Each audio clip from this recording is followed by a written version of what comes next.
In 2018, I had over 44K in credit card debt. This is how I got out of it. Hello, my name is Jeremy. I share my life lessons and experiences so you can live a happier and more fulfilled life. Story time. How did I get 44K in debt? In 2017, I quit my job. I wanted to start my own business. I wanted to travel. I wanted to basically be a digital nomad. And the idea of being in corporate America until I retired did not sit well with me. So what ended up happening is I was working on my business full time. And I did make some money out of it. However, I invested, aka spent a lot more money in the business. The thing is, I was scared of going back to a desk job. I did not want to fail. I did not want to have to go back into corporate America. To me, that was ultimate failure. So I was desperate to make my projects and my business work. So when it came to investing in courses, spending more money in ad spend, all that good stuff, I did all of that. And over time, the debt accrued more and more. In 2018, I had to take an honest look at the business. I realized that I had made some money, but I was still net negative and I had a lot of debt. And that doing the same thing was not going to work.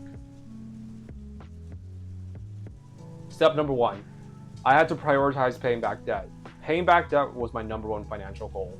I put all the other goals of investing, in terms of saving, in terms of getting credit card points, I put that all to the wayside. Focusing on other financial goals while you have debt, it is doable potentially, but generally speaking, if you focus on debt, it's very much like running a race where you have a chain tied to you and you focus on releasing that chain before you start running the race. All the other techniques on how to run faster really is a moot point if you have that chain, in this case debt, tied to you. Step two was to have 100% visibility into my finances. I had to know where every single dollar was going, every single cent. The reason why I got into credit card debt is because there was a lot of reasons actually, but one of the big reasons is I did not have an honest and accurate look into where my money was flowing, how much I was spending. Part of that was psychological because I was honestly scared of looking at it. However, this time around, I thought, you know what? If I have to manage my money, I have to know where everything is going so I can put as much money as possible to pay back my debt. Step number three is to cut expenses. This one is very obvious. People who are in debt, generally speaking, they have a saving issue and they have a spending issue. They spend a lot more than they earn. So I had to really just start cutting expenses. Unfortunately, with a lot of people, if you have heavy debt, you will have to cut expenses. Life will become a little bit more difficult or won't be as comfortable, but it's really a necessity for paying off debt for a lot of people. Step number four, paying back the credit card debt, was to set a budget for paying back debt. At this point in time, when I was paying back debt, I had a job, so luckily I had more consistent income coming in. So what I did is I basically portioned part of my paycheck to pay off debt every single pay period, every single month. That way I could actually calculate when I would be debt free. When it comes to paying back debt, it is better to make things real. If you know exactly how much money you're going to dedicate to paying off debt every single pay period, every month or time interval, you'll be a lot more successful. Specifics matter, details matter when it comes to paying off debt. If you're non-specific, if you think you're just going to add more money to paying back debt, chances are you won't. The next step that I took to pay off my debt was to only spend money that I have. I know this seems very, very obvious for a lot of people, but people in debt tend to have a spending issue. And the reason why a lot of people get in debt is due to psychological reasons. For example, for me, the sheer fact that I had credit cards readily available to me made it so easy to spend money. It made it so easy to spend more money than I actually earned. So the way I went about controlling that is I would literally withdraw money from my checking account and I would only spend that money that I had. So basically the cash on hand was the only money that I could spend. I literally had envelopes where I would put in, let's say, $50 for gas money for the week, $100 for food. And once that money in those envelopes were gone, that was it.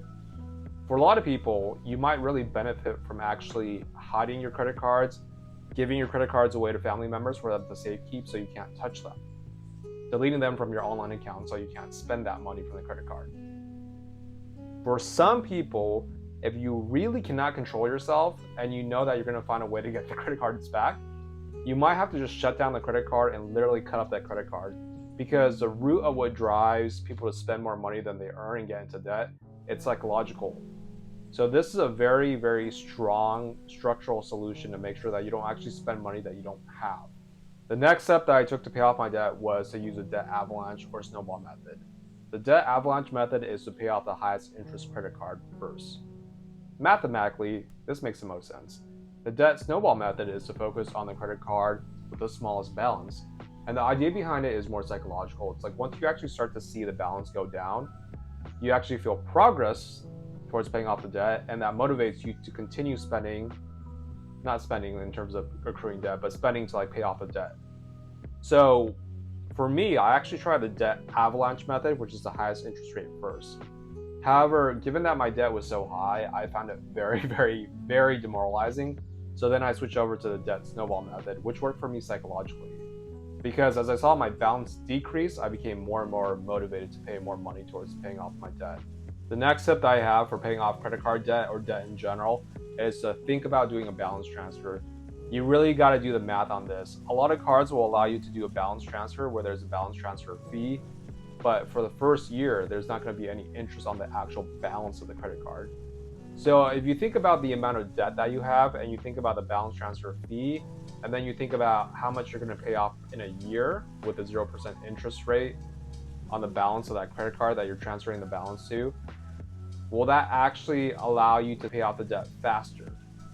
So these are calculations that you have to do. The last thing that really helped me for paying off my credit card was asking my family for a loan. If you can set your pride aside and get a 0% interest loan from friends and family, that will really, really help you, because the reality is the interest rates on credit card debt is what kills a lot of people. Even if you make enough money to pay back the credit card debt, the interest rates really just keep people stuck in that debt cycle.